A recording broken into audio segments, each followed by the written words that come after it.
preach and say amen. That'll preach, buddy. That'll preach. That will preach. Amen. That's good singing, girls. Thank God for them girls. And they'll sing anywhere. They sing out in front of Walmart. They'll sing in a restaurant. We've been ejected from several of them. Amen. No. Amen. Praise the Lord.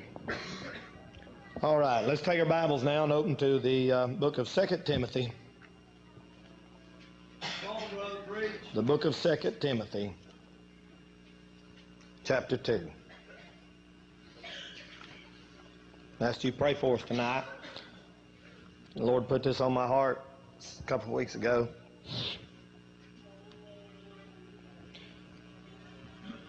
Second Timothy chapter 2. Brother Randy's already challenged us not to quit. I'd like to do the same thing tonight.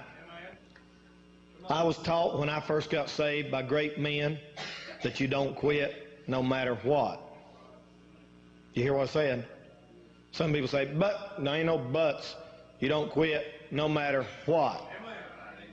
It don't matter what happened. It don't matter what happened to you, for you, against you. Don't quit because you're tired. Don't quit because you're hurt. Don't quit because you're bleeding.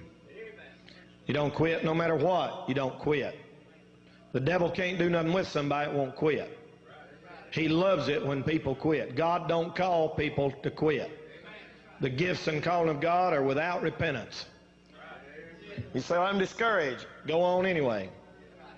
You say, I'm timid. Suck your thumb while you go and just keep going. Don't quit. Just don't quit. 2 Timothy chapter 2 and verse 1. Thou therefore, my son, be strong in the grace that is in Christ Jesus. And the things which thou hast heard of me among many witnesses, the same commit thou to faithful men, who shall be able to teach others also. Thou therefore endure hardness. See that? Sometimes it's hard. Sometimes it's hard. Endure hardness as a good soldier of Jesus Christ. No man that warreth entangleth himself with the affairs of this life, that he may please him who hath chosen him to be a soldier. And if a man also strive for masteries, yet is he not crowned, except he strive lawfully. I want to preach tonight on the Pony Express. Tonight, to introduce the message, you're going to have to think with me for a few minutes, and we're going back in American history. We're going back in American history about 145 years to the year of 1860. It was an exciting time, but you got to remember that in 1860 there was no telephones, there was no telegraph, there was no television, there was no way to get word from one half of the country to the other half of the country except by a man taking it, by stagecoach. This sometimes took a month or 2 months or several months. When President Lincoln was to be elected president in 1860, I will talk about that in a minute, there would have been no way, if here it happens on the East Coast, it would have been a month before they found out who won on the West Coast. That's hard for us to imagine now, but that's the way it was. There's no way to get the word to them except by stagecoach. And that took many, many long, hard days and hours. So somebody come up with the idea of the Pony Express. You're going to be familiar with it in just a minute. And I want to compare that to our life for God, especially preachers and you young men here tonight. I'm recruiting for young men tonight to get in the army for God and ride that pony and do what the Lord would have you to do. See, during this time, somebody said, why don't we do this? We're going to get some ponies, the best little ponies that money can buy. We're going to make relay stations across the country. They divided up the country. It's pretty easy to get to Missouri, St. Joseph, Missouri. That's where a lot of stuff on Bonanza took place, from that part over. And they made relay stations. Over 100 of these relay stations between St. Joseph, Missouri and Sacramento, California. And what they done is these guys would take the mail, they'd put it on their saddlebags, take off on their pony, and they would ride 75 miles. Every 75 miles, there was a relay station where the young man could stop and get a fresh horse, or the next young man would take over for him. This Pony Express only lasted for 18 months. And the reason they stopped it was because the telegraph was invented. And after the telegraph was invented, of course, they could send that code, across the country. And if it hadn't, it went on for years. Only 18 months, but my, what exciting times, and what wonderful, daring, dashing stories go through our mind. And you've seen it on movies. I sent my girls to get an old movie they made up, Bonanza, when I was studying this. They got it stuff off the internet for me. And it was an exciting time. The fastest they ever made it from St. Joseph, Missouri to Sacramento, California was 11 days. That sounds like a long time to us, but that's, across the country, 3,000 miles. And on a horse, that's a long way. 75 miles on a horse is a long way. That's like riding from here to Charlotte on a horse. A lot of you folks that say, well, it wouldn't that be wonderful and romantic to ride now? It ain't like where you go to a stable and pay $5 and they saddle it for you and you down on a little sweet trail and then come back. It wasn't like that at all. Son, it was hot and it was desert and it was dangerous, as we'll mention in a minute. 11 days. When President Lincoln was elected, they made it from the East Coast to the West Coast in 11 days. They did not take the stagecoach route. They took the shorter by the old Oregon Trail. They went down by the Platte River across Nebraska, south of the Salt Lake Sea there in Utah, and the Sierra Nevada mountains, and finally down over into California. On Bonanza, they had one episode, if you like Bonanza, you remember that?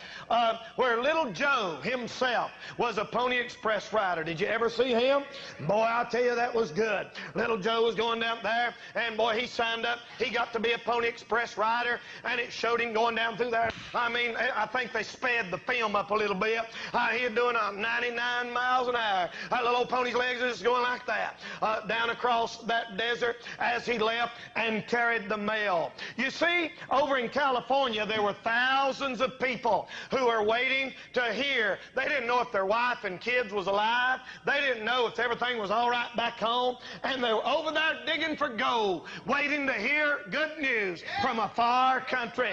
And what a sight it was when that little pony come into that last station and delivered the mail and put it there. Now, I want to say tonight, ladies and gentlemen, that God has called me and you to deliver the mail. It's our job. It's our job to take this to every creature in this world. We have a commission to take the gospel to every creature, and by the grace of God, that's what we ought to do, and get on it. I started out, I got on my pony at 19 years of age. I was saved when I was 18. A few months later, I said, Lord, I want to be one of them little guys. And he put me on my pony, and I've been riding him ever since. Now, I'm going to tell you, through many dangers, toils, and snares, I still, by the grace of God, I mean, boy, I tell you, I've had pony wrecks, had my pony shot out from under me. I'm telling you, boy, we've been over cliffs and down sides of mountains, but by the grace of God, here we are, going into 2005, just still riding by the help and grace of God. Amen. Hallelujah. So I want to talk about this a little bit tonight and bring you the message on the Pony Express. You listen? I'm only going to say 3 things, and then we'll pray out the old year and in the new year. I want to say the first thing I want to talk about tonight is the demands on the rider. The demands on the rider. There were certain demands that had to be put on these boys. Just any little old fella couldn't be a Pony Express rider. Any Tom, Dick, and Harry could be. I mean, they had 200 hand-picked men, and it was in those exciting days of the Wild West, and boy, every young man heard about it. He's a dashing, daring young man. He said, man, I want to be one of them. So he come, and they would stand in line. I brought some stuff to illustrate this tonight. I got this several years ago when I was out in Texas, and this is an actual picture of what they put up on saloons and around town when the Pony Express started, just like that. They printed it, put it on this T-shirt. I got this out in Texas, and it's a Smith & Wesson T-shirt, and it said, inspired by Smith & Wesson, supreme quality for extreme situations. I like that, don't you? Extreme quality, supreme quality for extreme situations. You say, Brother Danny, I can't believe you're up there advocating guns. Well, just hang with me here for a minute. I'm going to move these out of the way, and I'm gonna show you this. So what they done is they took these things here. Get the rest of that stuff off there for me, Raj, will you? And I'm going to put this T-shirt up here where you can see it. And what they done is they went all over town, and they was going pow, pow, and putting these up. Well, all the young men seen these, and they said, Lord have mercy, I want to be one of them. Now, here's what it says. Pony Express riders wanted, effective July 1st, 1861. Look at it, boys. Young, skinny, wiry fellers. I like that, don't you? Young, skinny, wiry fellers. Amen. We got anybody like that here tonight? I don't see many. Amen. Listen, brother. It said young, skinny. He said, here's what we want. Anxious for adventure. You want some adventure, boys? You want some, Eric? You want some adventure? You ain't no sissy, are you? Amen. You young boys want some? You want some of this, brother? Look here what it said. It said, change to see the great West. Must be expert white riders willing to risk death daily. They can get killed any minute. Orphans preferred. What about that? Now, you know why they said that? Because not many people cared if them orphans got killed. They didn't want some little boy out there to get killed, break his mama's heart, or break his daddy's heart. So they said, are you orphans? You got some guts? You got some bravery? Have you got some boldness? Are you brave? And that's what they done. And so I want to put that right there tonight. And they nailed them all over town. Wanted, young, skinny, wiry fellas. Amen. I ain't young no more, and I can be skinny and wiry, though, bless God. Amen. Amen. And I'm going to tell you tonight, brother, you hear me, the demands were on this rider. I tell you what, boys, we need some of you young men to sign up tonight. I mean, to get on that pony and begin to ride for God. Any little old sissy can live for the devil. Listen, you know what they done? They got them boys up. I ain't got no cowboy hat tonight, but I tell you what they done. They got them a good hat, and boy, they got them a good pair of boots, and boy, they put their blue jeans on. I mean, they didn't come in there looking like Eminem, you know, or Snoop Dogg, Poop Dog, whatever his name is. I mean, they didn't come in there like some kind of wannabe from down in the ghetto somewhere. I tell you, brother, they signed up, and they said, I'm willing to risk death daily. A lot of these boys say, I'm tough, man. I'm a football player, man. I'm a football player at my school, man. I'm tough and that. You want to see how brave they are? Say, here's a handful of tracks. Let's go give them out. They say, I ain't doing that. They're chicken! I mean, brave enough to play football and won't even step out there, hand somebody a gospel tract on the street corner. You big chicken. You sissy. You whip. What is wrong with you? I'm telling you, boy, I know grown boys, big old 18, 19-year-old boys, they ain't enough money in Morganton to pay them to get out there and give a testimony. Chicken! God can't use you. He wants some young, skinny, wiry fellers, as they say in West Virginia. It ends in ER. Amen. I'm going to tell you something, brother. They signed them up. And notice what it says about these men. First of all, they must be little men. They must be little men. Now, I'm not about physically, but you understand what I'm saying. Willing to risk death daily. Amen. 130 pounds. That's what they had to be. That's why Little Joe could be one. I don't see nobody in here could be a Pony Express rider. Him, he might make it. I weighed 135 when I was a senior in high school, and I weigh a little more than that now, about 15 pounds more, but I'm overweight. I mean, them boys had to be 130 pounds. 130 pounds. I mean, they had to be little men. You ever heard of old Wild Bill Cody? He weighed 126 pounds. He had on the back of his blue jeans that said waist 28. And, brother, only 200 of them little boys can make it. Listen, he wasn't like you teenagers nowadays, some little overgrown couch potato who lays around all day and watches TV. They had to be young, skinny, wiry fellers.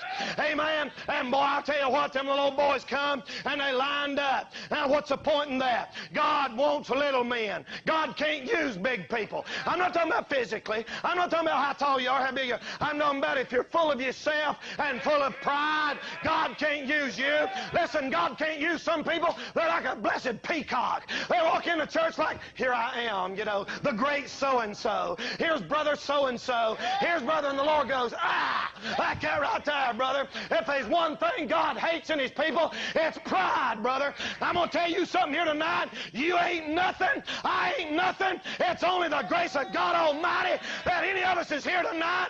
And if you ever step your foot through the pearly gates, it'll be because the blood of Jesus and the grace of God plus nothing. You got to be a little man for God to use you. You watch God quit using people when they start thinking there's hot snot.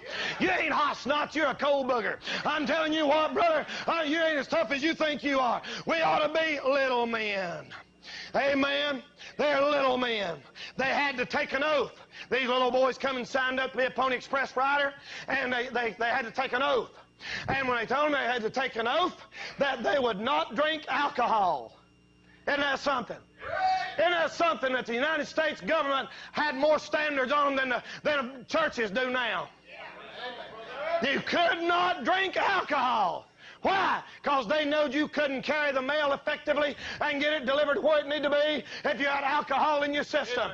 God gave the same way. Listen, if your mind's messed up on some alcohol or drugs, you're not going to be able to deliver the mail. You're not going to be able to do what God wants you to do because you have to have your system right. And then they had to take an oath not to swear. They couldn't cuss. Now, what does that have to do with delivering the mail? I don't know. I guess they figured if a man will cuss, he'll cut out on to somewhere else.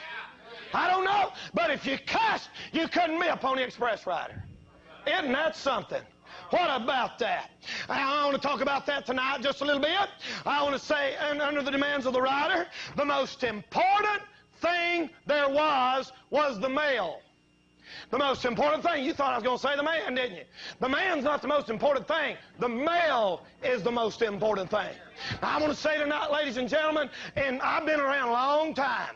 I know what's going on. I've been in independent Baptist churches for 30 years. I know them backwards and forwards. I know all the different groups and what they believe and who don't like who and who don't agree with who and all that kind of stuff. I learned that 25 years ago. And I'm going to tell you what's wrong with us tonight. Ladies and gentlemen, what's killing us is, brother, we have got to the point where we think Mr. So-and-so, brother so-and-so, we can't get, he's our leader, he's our hero. Listen, the man's not the most important thing. The male is the most important thing. I'm not important tonight, and you're not either. It's the male, brother. It don't matter if I live or die. It's the male. It don't matter if you live or die. It's the male. Brother, God got a long time before you got here, and he'll be doing just fine when me and you are gone. It's the male that's important tonight. I've heard people say, well, if I don't get the Sunday school class I want, I'll just quit church. It's not important what you want. The male's what's important. Amen? The male's more important than your feelings. I've heard people say, well, if they say one more thing to my kid, I'll tell you what you ought to do. Shut your mouth and go to the altar and ask God to help you realize the male's the most important thing. I got 3 girls here tonight. You ask them, brother. You hear? Ask them back there tonight. I've always told them if somebody does you wrong, let it go. Let it go. We ain't starting no fight in the church. We ain't solving no problems in the house of God. The male getting delivered is the most important thing. Not your feelings, not that scratch on your car, not your baby getting his ear bit in the nursery. It's the male, brother. The male's what's important. Amen. That's right. You know what the next most important thing was? The horse. I don't care how good a fella was. He didn't have no good horse. He wasn't going nowhere. I guess this is the only thing I can use for a horse tonight. I hate to, but here's what they done. Is they got them little boys and they saddled them up. And they got them on there. Lord, there's a big giant rat or something. And it's a fat little booger, ain't he? And boy, they'd put them on there and they'd say, all right, are you ready? And they'd kick them like that real good and get them stirrups in there. And there you go. That horse, see? That horse was the second most important thing. The horse. Listen, in 1860, you could buy a good horse for $50. $50 you could buy a good horse. You know how much they paid for the Pony Express riders' horses? To give you a little example of what $50 is worth, land was 25 cents an acre. 25 cents an acre. Of course, if you've ever been to Nebraska and Montana and Nevada, you know why. That's about what it's worth now. But anyway, you could buy land 25 cents an acre, and these horses were $50. You know how much they paid for the ponies them boys rode? $200. The finest horse that a money could buy. And they got them thoroughbreds, grain-fed, raised just for the purpose of running. You know why? Because the horse is the vehicle by which the mail is took place. That's a picture of a church getting the mail out. Let me tell you something here tonight. Listen, this church is more important than me or you, Shining Light Baptist Church, whatever church you're a member of tonight. Listen, I've heard people say, well, it just costs a lot to run them buses. They bought the best horses that money could buy. No expenses barred to get the mail out there. I used to hear people say all the time, oh no, we're going to have another missionary. A missionary. I bet it's boring when them missionaries come. We have to give money to the missionaries. Listen, brother, they bought the very best horses that money could buy to get that mail wherever it was going. So, they got some little boys out there, and then here come the rider. Them boys was 18. Some of them snuck in at 17, and one even 16 years of age. And boy, they got them on there, and they had to lay aside every weight, 130 pounds soaking wet and full of bananas. And they set up there, boy, and they got them on there, and they said, all right. And they paid them $1,500 a week, what we would make now. It's probably about $4 or something. It's equivalent to $1,500 a week now. That's pretty good money. But they had a 24-hour-a-day job and risk death daily. Amen? Now, if a man's willing to do his job right, I mean, God will pay you well. Amen. The Lord will pay you. Amen? God's always paid me well when I rode my pony and delivered the mail. So, they got them little boys up there. Here, son, you've been chosen. Here, son, you've been chosen. Now, you report here at 6 o'clock Monday morning, and they got him up there. They got his pony. They got him out here. Now, you need to get to know this little thing. And you get on there, and you get all saddled up, and, boy, you get everything in your hand. You get ready to go like this. And he said, all right, we're ready now. And he said, now, you ready to deliver the mail? You got 75 miles on this little thing. And they gave him 3 things besides the mail. You know what they gave him? They gave him a bottle of water, a .44 pistol, and a special edition printed copy of the King James Bible. That's a fact. That's a fact. You can look it up on the internet and see a picture of them. Special edition for the Pony Express. I'd love to have one of them things. I'll find one in the museum one of these days and look at it. And brother, I'll tell you what. Brother, you hear me? That thing there, go on the shut. And listen, I'll tell you, boy, that little old boy, I brought this too tonight. I have my King James Bible. And what they done is they got him here. So he got his 44. Now, I'm going to have to take this off to do this. And they saddled him up. This is my daddy, so don't nobody say nothing about it. And they put him on there. And boy, I got a knife too, but this ain't 1860. This is 2005, and them boys didn't have to ride to Atlanta. So here we go. They got him on there, and they got him all saddled up, and he's ready. Amen. You go tell all your friends the preacher pulled a gun on you Friday night. Amen. I've had one pulled on me. I can pull it on you. Well, anyway, there it is. It ain't loaded, I don't think. But anyway. They got him on there, and they got him saddled up. Now listen, brother, if a man's got a good pony and a 44 and a bottle of water and a King James Bible, it don't get no better than that. Amen? I mean, what more does a man want than a bottle of water, a good horse, a King James Bible, and a 44 pistol? You can't beat that. These modern day Christians, they ain't got a clue what's going on. You say, Lord, have mercy. You're one of them gun-toting preachers. Listen, I think every Christian ought to buy him a good gun. It's a deterrent to crime. Amen? You see, if that fella thinks you're going to blow his head off, he ain't going to come in and rob your house and rape your wife and kill your kids. I mean, just put it on. This don't go in the newspaper, I'm telling you, man. I'm going to sue somebody. You confiscate that for me, Brother Ray. Well, anyway, brother, I'm going to tell you something tonight. Brother, listen, them boys got on it. They got on their pony. Here they went down the road. And boy, I'll tell you what, they begin to ride. Amen? They begin to ride. Now, you know why they give them that gun? There's one reason why they had a gun. To defend that male. That's the only reason they had a gun. It wasn't so they could go hunting. It wasn't so they could just target practice. The only time they was authorized to use that gun is when they had to use it to defend the male and get it through. Not for personal gain or pleasure.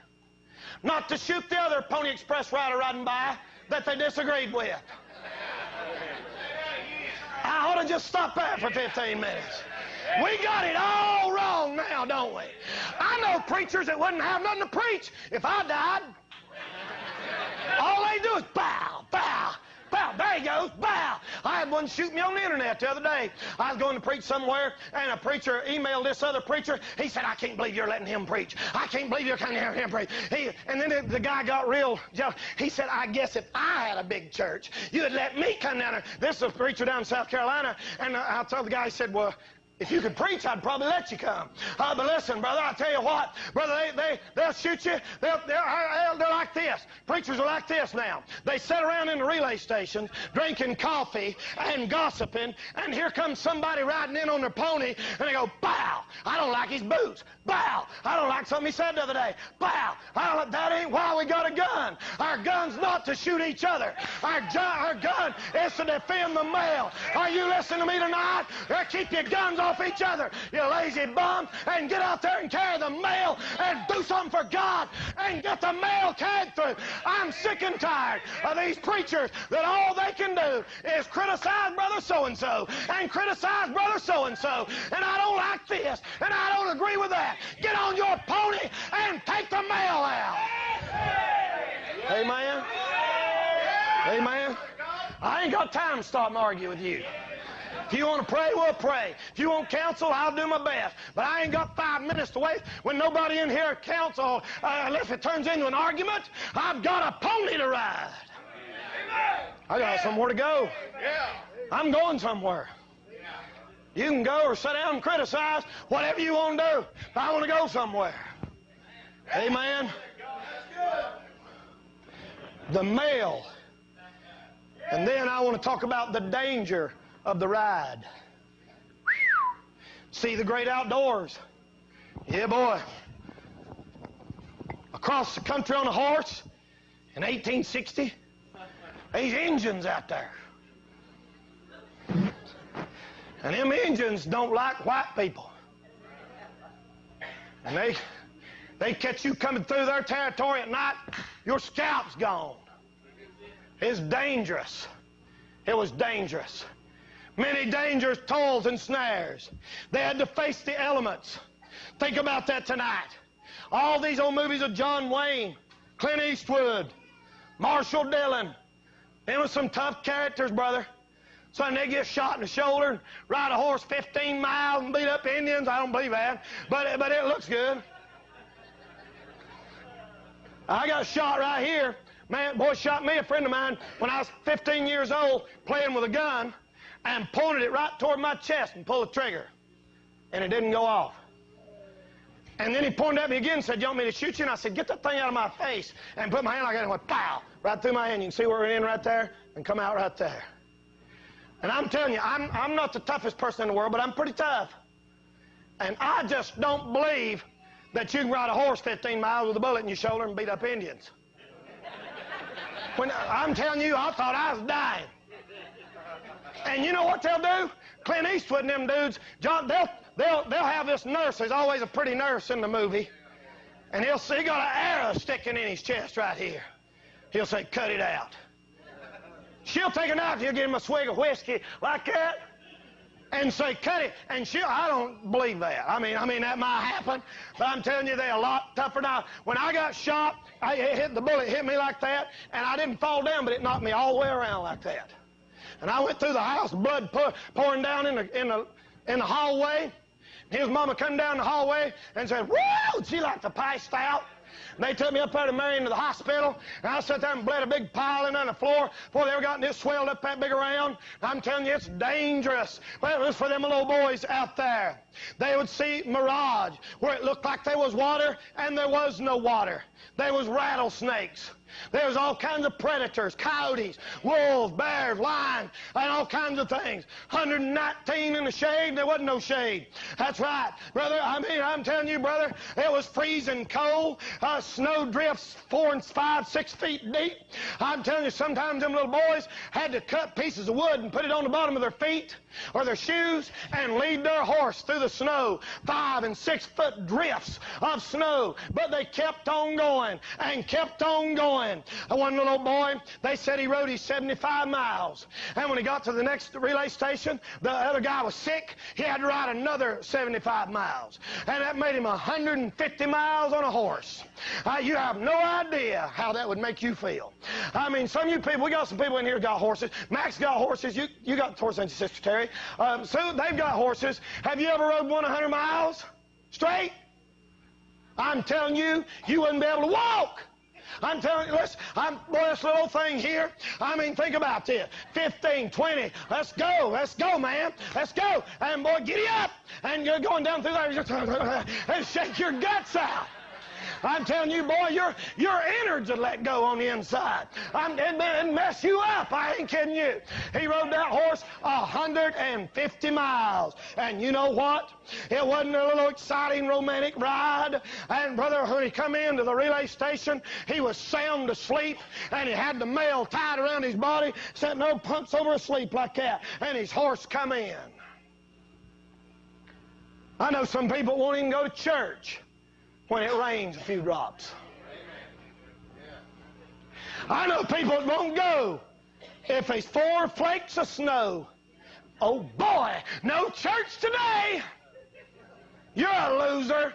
You'll never amount to nothing if you let a little opposition stop you. One of them boys lied about his age, and he wasn't but 16. And he lied and told him he's 18, and he got in, got to be a Pony Express rider, and it was one of the only times in history they took that mail 650,000 miles, and it only fell like twice. And that little boy's out there riding, and he had his gun. They said 7 Indians come around him, circled him, like that. And he didn't know what to do. He said, I ain't giving in, I ain't giving up. And they come out there the next day looking for him when he never showed up, and they found that little old fella face down in the sand. And he had his arms around that mail, laying there. And there was 7 dead Indians around him in a circle. He said, bless God, if I'm going down, you're going with me. Yes, sir. And I'm going to take out as many as I can. I preached that somewhere, and this fellow came up to me after service. He said, now, he didn't have but a 6-shot gun. How'd he kill 7 Indians? I said, he's good. He waited till 2 of them got right in a row. Pow! Went shot through and shot 2 of them at the same time. I don't know how he did it. That's what the story said.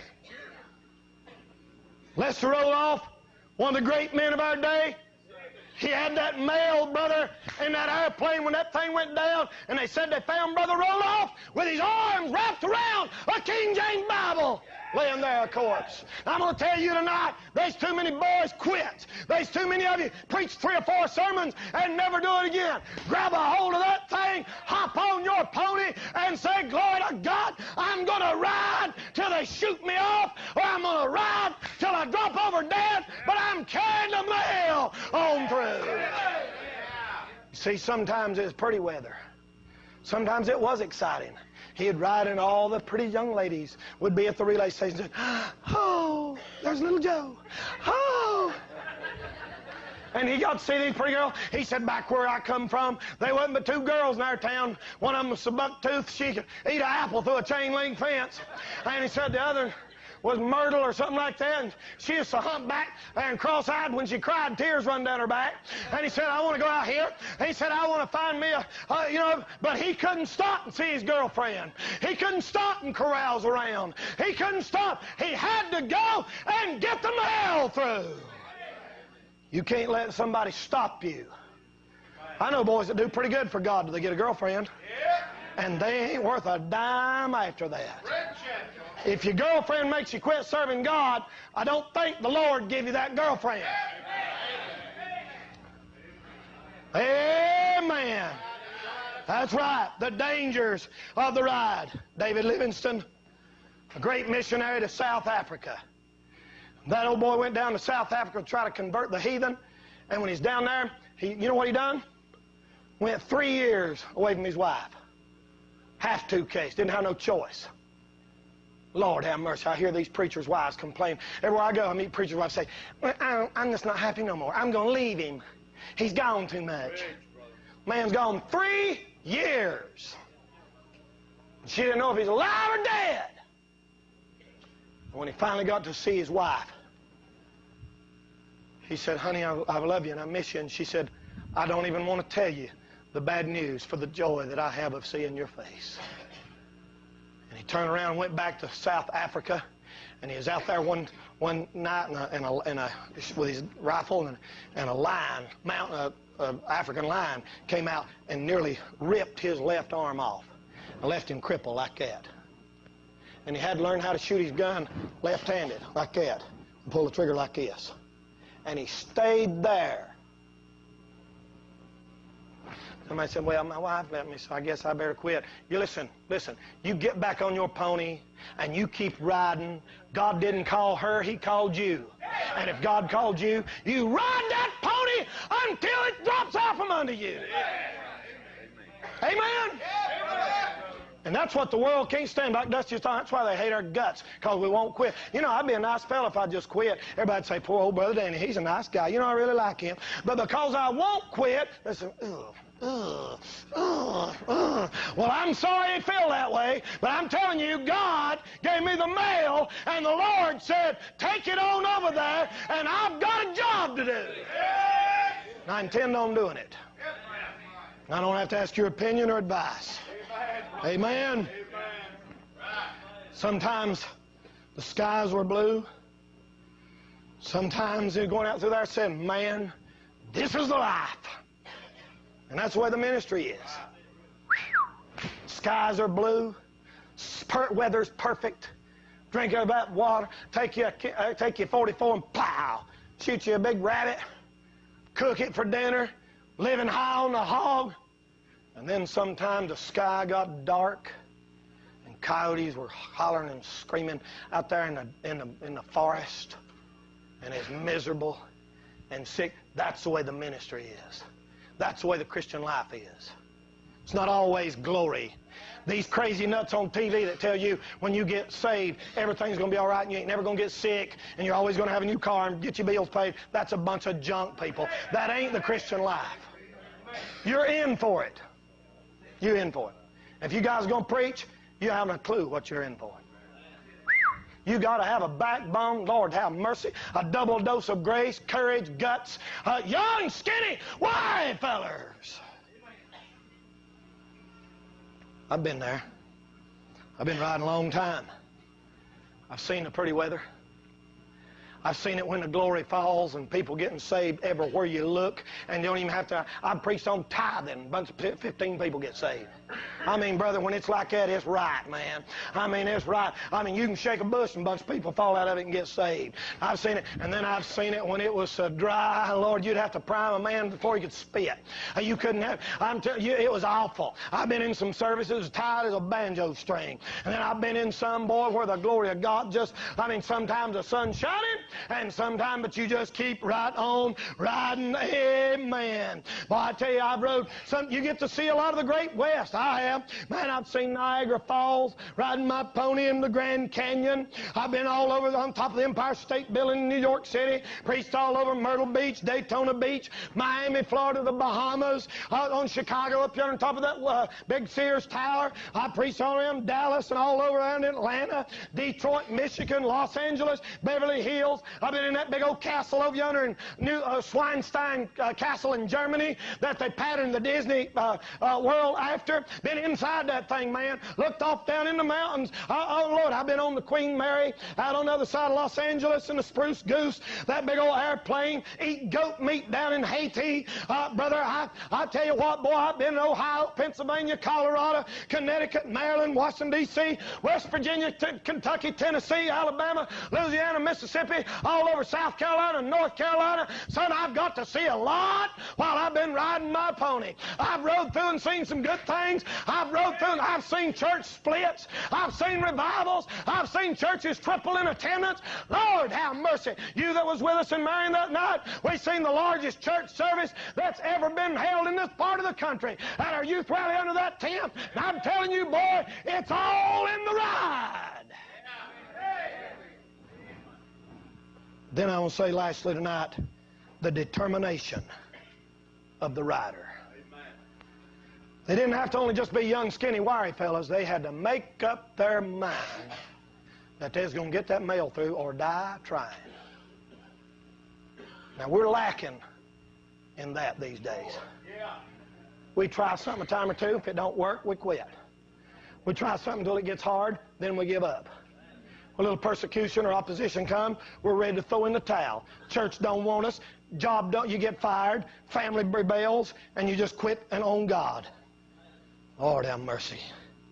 Them little boys got it rough. Rough, I mean rough. I've seen it rough. People don't know it. I mean, you know a lot, and I'm not going to say a lot because to protect the innocent and the guilty. But I'm telling you what, man, I could write you a book, stuff I've seen riding my pony. My mom wrote on a tape here a few years ago about how she'd stay up to 1 or 2 o'clock in the morning till she seen my car going up my driveway. And I've done that hundreds and hundreds and hundreds of times. Plan on doing it this year if the Lord lets me. If He don't, then I'm just a goner. But if He'll let me, I plan on doing it again this coming year. I remember night after night after night after night driving up that interstate there, 77, 85, 40, I-10, Charlotte, down from Jacksonville, across to Pensacola, from Atlanta, night after night after night, when I didn't think I was going to make it. I've left them girls back there at home, called them 2 or 3 times on the way home. They'd call me at 12 o'clock at night and say, Daddy, how long is it going to be here before you get here? We're scared. I'd say, honey, it's all right. You got the doors locked. Chris, that one there got a gun under a pillar. We're in a room right now. If any of y'all got any ideas about coming over when I'm gone. I can't believe you. Just shut up. Shut up. I'll do the best I can. They're my kids. I'll try to raise them best I can. Lord, I could give you some stories tonight. Lord, when they was little, we'd go down the road. I'd have to go preach somewhere. My Lord, you ain't never had a life till you got 3 little girls. And, I mean, we'd get up on Sunday morning, I'd be changing diapers, had the phone in this hand, my Sunday school lesson right here. And I had one trying to change a diaper with one hand and got a church member on the other line saying, I don't think I can make it this morning, Brother Denny. One of the kids is sick. Please, give me a break. Husband and wife. And boy, I'm telling you, they'd come through there with chocolate milk spilled on the dress, and it'd be time to go, and I'd say, honey, I'm the pastor. We can't be late. Get in the car. She'd say, I'm sick. I said, prove it. Throw up. If you ain't too sick, if you can't throw up, you ain't sick. They say, well, I did. Blah. I say, okay, you feel better now. Let's go to church. Amen. I remember one time, Corey back there, where's she at? Where is she? Raise your hand back out. What are you doing on that side? She was sick when she was little, and about that time, I was telling somebody about this yesterday. And she was sick, real sick, and they told me, they said, now, Danny, you better get some nose drops in her nose because she couldn't breathe. And so, I mean, she was about 20 months old, 22 or 3 months old, and I took that little squirter and I said, okay, honey, you know you're supposed to squirt them in time, you're supposed to go and suck it up your nose like that. Well, she didn't want to suck. Who in the right mind would want to suck that stuff up your nose? I tried to squirt up in her nose, she wouldn't do it. I said, come on, baby, let's see you breathe. And I'd suck like that, and she wouldn't. And they said, you got to get them nose drops in her. And I took her with this hand like that and put her feet right here and let her hang upside down. And she's hanging completely upside down and go, ah! And I took them things and just squirted them in both sides of her nose like that. I know that ain't the way you're supposed to do it. Mr. Genius, why don't you tell me how? I mean, Carrie, my oldest one, buddy, we'd come home one night, and this crazy woman was after us, and we thought she was going to kill us. And when the back door was open, there's a bag laying out in the backyard. She said, Daddy, she's here. I said, now hush, Carrie, she's not here. She said, she's here, Daddy. She's going to kill us. I know she is. So how many of y'all remember who I'm talking about? You know, big girl. And she'd try to steal Chris and Corey. And one time I was at the altar praying like this, and I was praying hard, and I felt something slide up under my arm. I thought, my goodness, is that a prayer request or something? She wrote me a big letter about 3 pages long, and she went over to McDowell Tech and told everybody that me and her got married. Oh. And everybody at McDowell Tech said he married a retarded person. And that ain't even the 100th. That ain't even the 100th. Well, anyway, she said, Daddy, she's in the house. Well, you know, the more she started that, I started getting scared. I said, Lord, maybe she is in here. And you know, one gets scared, another gets scared. You start believing the devil, he'll show up. And I went and got a butcher knife about that long, and Carrie held onto my arm, and I said, girls, y'all go in there and get in the room, shut the door.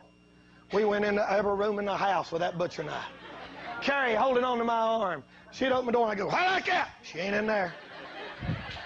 I said, she ain't under the bed. She couldn't get under that bed. We'd open up the closet. I said, she's got to be in there.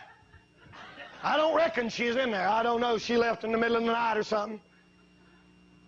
I remember in Tennessee, I told you before, they took me to, I preached a youth camp in Tennessee. They said, now, preacher, here's where you're going to be staying. Just riding my pony, trying to do my job. I was riding, they said, now, they put me in a little trailer, one of them little bitty camper trailers about along from here to that wall right there. The kind where you walked on one side, the whole thing moved like this. Walked on the other side, the whole thing moved like this. My Lord, it was hot. Oh, gosh, it was hot. That bathroom, how in the world? You had to be a Pony Express rider to use that bathroom. The door was about this big. And you couldn't just walk in it. You had to turn around and aim and just back in there and sit down. That's the only way you get in it. Most of you would have never got in there. Honest to goodness, I thought, who'd they make this thing for them blessed things? Right in them UFOs live here. And, you know, they put me in there. And it was about 95 degrees outside in the middle of July. And the kids were staying in dorms, and they put me in the camper. And I was always taught by Brother Ed Maccabee. People like that were my mentors when I first got saved. And Brother Ed said, when you go somewhere to preach, you take what they give you and keep your mouth shut. You don't go and say, well, I demand this, and I've got to have a motel. Shut up. You ought to be in jail or hell. Amen. So I kept my mouth shut, like Brother Ed said. And when I was laying down, I felt something crawling on me in the bed, and it was a tick. I said, oh, my goodness. I throwed it in the trash can, and there was nothing on me. And there's a bunch of them in my bed. Just riding my pony, minding my own business. And I remember going to sleep. I said, I'm not going to complain if it's what you want me to have, Lord.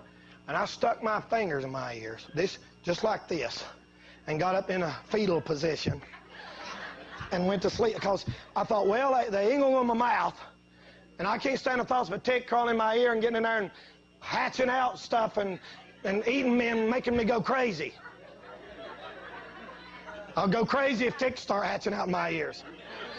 So I plugged them up like this and went to sleep. It was awful. But then the weather clears up. I get a plane ticket in the mail one day. And the plane ticket's to Rochester, New York. And I just go sit down on the airplane, and they feed you a nice meal, and I get off, and somebody's there to pick me up. Hey, Brother Castle. Hey, Brother Castle. The pastor said to here. He takes me over there to the big Hilton down there. He puts me up in the motel. He said, are you hungry? We have Red Lobster right here. There's a steakhouse right there. I said, no. He said, here's $100. This will do you a couple of days to eat on. They put me in a big, Lord, you wouldn't believe what a room. Big old room. I mean, a motel room, it's like a little house. It had a living room. It had 2 or 3. You ever been in a motel room? It had 3 phones. Different phones, all had one of them cajuices over there, boy, and it bubbled all over the place. And man, I'm telling you, I just ride my pony, brother, and going out and eat steak and eat shrimp, brother. And then next week, I'm going to South Carolina, and I got a whole youth group crowded me around the wall and started pointing their fingers in my face and blessed me out. I drove 500 miles. And the pastor wouldn't even speak to me, did not speak a word to me after it was over. And the youth leader, a lady, got in my face and says, you have no right to judge these people and preach about their music and all of that. And I just stood there against the wall and let them bless me out. And got on my pony and rode back home. Just ride on. Sometimes it's pretty weather, sometimes it's awful. Lord, I've been in Germany when I was sick as a dog. Back about 1988, and I was so sick I thought I was dying and couldn't staying with these people. I didn't even know I didn't know how to say their name. I couldn't understand the word they said. They couldn't understand the word I said. And I laid in the bed for hours and hours. One time I had a kidney stone going crazy on me. And if you ever had a kidney stone, you know what it's like. And I was in Colorado. I had to fly home all day long on an airplane. And I got on this airplane, and I don't like to sit down anyway. I don't like to sit down no time. I think sitting down's crazy. I don't like to sit down. That's why I'm the preacher, so I can get up here and run around the whole service. But they told me, they said, you've got to sit down, sir. And I said, I am about to die. And that woman said, you sat down. And I said, I'm hurting. She said, and I sat there, it seemed like, for 10 hours on that airplane. I thought I was going to die. Before we finally got home, I didn't even know what was wrong with me. Oh, yeah, boy, it's all in there. Man, I've preached till I was soaking wet and preached many times, seen people saved, I couldn't talk. Preached with a fever of 103 or 4 and freeze to death, run the heater all the way there and back, and just keep on going. Preach when it's easy, preach when it's hard, preach when they want to hear you, preach when they don't want to hear you. Preach when they like it, preach when they don't like it. Just ride that thing, brother. Just ride that pony and keep on riding. I'm seeing the ice in my kitchen sink. In the house, ice froze. And hang a curtain up there so the girls wouldn't get cold when we lived in that one little old house in Nebo. And I had an old van that wouldn't start, and I had to push it off. My fingers froze solid trying to get to where I had to preach down in Charlotte. The pipes busted underneath the house, and the family with no water. Not to mention all the other stuff. And I want your sympathy tonight. I'm a blessed individual. God's been good to me. Amen, brother. About that time you'll ride that pony, some old drunk out of a saloon will come out and encourage. Some of the best compliments I've ever been paid was by some old drunk. I don't trust preachers. They'll meet me uptown and say, God bless you, Brother Castle. I heard your work's doing good. Well, you're good. Yeah, that's what they think. Big hypocrite. Big hypocrite. They don't even, well, we don't acknowledge him. He's not, we don't say his name, you know, like cuss word. Same, I like them drunks. There's a drunk told me one time, he'd come to hear me preach 2 or 3 nights. Paid me one of the best compliments I ever been paid. He heard me preach 2 or 3 nights, and he never did get saved. And they brought him up after church, and he shook my hand. Don't get mad at me, I'm just going to say what he said, okay? And he said, well, I'm going to tell you one thing, Danny, you one hell of a preacher. That's what he said. I said, God bless you, man. That's the best compliment I've ever had. Now, that tore some of you up, and I didn't mean that bad. I'm just telling you what the man said, brother. I tell you what, God will send somebody along to encourage you a little bit once in a while. He has to use an old drunk. I count that one of the best compliments I've ever been paid. Lord, I done it then, didn't I? Well, I'm closing tonight different than I've done this before. And they said this. Somebody sent me this one time when I was going through the worst time of my life. I don't know who wrote it, but it talks about a race that we're all running. Give me on this one, Brother Roy. And the title of this little poem is The Race. I hope it will be a blessing to you, and I'm through. I said this one little old boy, he was riding around on his horse trying to deliver the mail, and his horse slipped off a cliff, and it broke the horse's leg, and he had to shoot the horse. And it broke one of his legs, and he tied the mail around his neck and climbed up to the top of that cliff and drug his body, himself, 9 miles to the next relay station with his hands. And they said when that boy come, they said his hands was bleeding and his tongue was black. And when he got to the threshold of that relay station, he died. But he brought the mail in. Sometimes I feel like my leg's broke. Sometimes I feel like both mine's broke. And I'm just dragging myself. But I don't want to disappoint the Lord and give up. I'd rather go in on crutches than not go in. That's right. I'd rather drag myself in than quit back down in the dust somewhere and let the mail. There's people depending on us to get the mail to them. The race. Quit. Give up. You're beat. They shout and plead. There's just too much against you now. This time you can't succeed.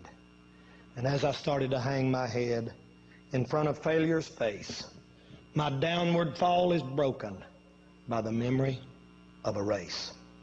And hope refills my weakened will as that scene, I recall that scene. For just the thought of that short race rejuvenates my being. It was a children's race, young men. Now I remember well, excitement, sure, but also fear. It wasn't hard to tell. They all lined up so full of hope. Each one thought to win, or tie for first, or if not that, at least take second place in that race. And fathers watched from off the side, each cheering for his son. And each boy hoped to show his dad that he would be the one who won. The whistle blew and off they went, young hearts and hopes on fire. To win, to be the hero there, was each boy's young desire. And one boy in particular, his dad was in the crowd, was running near the lead and thought, my dad will be so proud. But as he speeded down the field across a shallow dip, the little boy who was to win lost his step and slid. Trying hard to catch himself, his hands flew out to brace, and mid the laughter of the crowd, he fell flat upon his face. So down he fell, and with him hope, he couldn't win it now. Embarrassed, sad, he only wished to disappear somehow. But as he fell, his dad stood up and showed his anxious face, which to the boy so clearly said, get up and win that race. He quickly rose, no damage done, behind a bit, that's all, and he ran with all his mind and might to make up for his fall. So anxious to restore himself, to catch up and to win, his mind went faster than his legs. He slipped and fell again. He wished that he had quit before, with only one disgrace. I'm hopeless as a runner now. I shouldn't even try to race. But in the laughing crowd he searched and found his father's face that steadily looked up and said again, get up and win that race. So he jumped up to try again, 10 yards behind, the last. If I'm going to gain those yards, he said, I've got to run really fast. Exceeding everything he had, he regained 8 or 10, but trying too hard to catch the lead, he slipped and fell again. Defeat. He lay there silently. A tear dropped from his eye. There's no sense in running anymore. 3 strikes, I'm out. Why try? The will to rise had disappeared. All hope had fled away. So far behind, so error-prone, closer all the way. I've lost, so what's the use, he thought. I'll live with my disgrace. But then he thought about his dad, whom soon he would have to face. Get up! An echo sounded low. Get up and take your place. You're not meant for failure here. Get up and win that race. With borrowed will, get up, it said, you haven't lost it all. For winning is not more than this, to rise each time you fall. So up he rose to win once more, and with a new commit, he resolved that win or lose, at least he wouldn't quit. So far behind the others now, the most he'd ever been, still he gave it all he had and ran as though to win. 3 times he'd fallen stumbling, 3 times he rose again. Too far behind to hope to win, he still ran unto the end. They cheered the winning runner as he crossed first place, head high, proud and happy, no falling, no disgrace. But when the fallen youngster crossed the line last place, the crowd gave him a great cheer because he finished the race. And even though he came in last, with head bowed low, unproud, you would have thought he'd have won that race to listen to that crowd. And to his dad he sadly said, I didn't do so well. To me you won, the father said. You rose each time you fell. And now when things seem dark and hard and difficult to face, the memory of that little boy helps me in my race. For all of life is like that race with ups and downs and all you have to do to win is rise each time you fall. Quit, give up, you're beat. They still shout in my face, but another voice within me says, get up and win the race. Let's stand by our heads for prayer.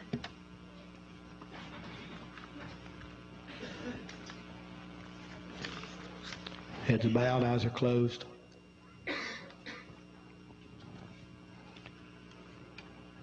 Y'all come on, Brother Jason, get that song for me. I'm going to have you sing it in a minute. Miss Desi, play something softly right now.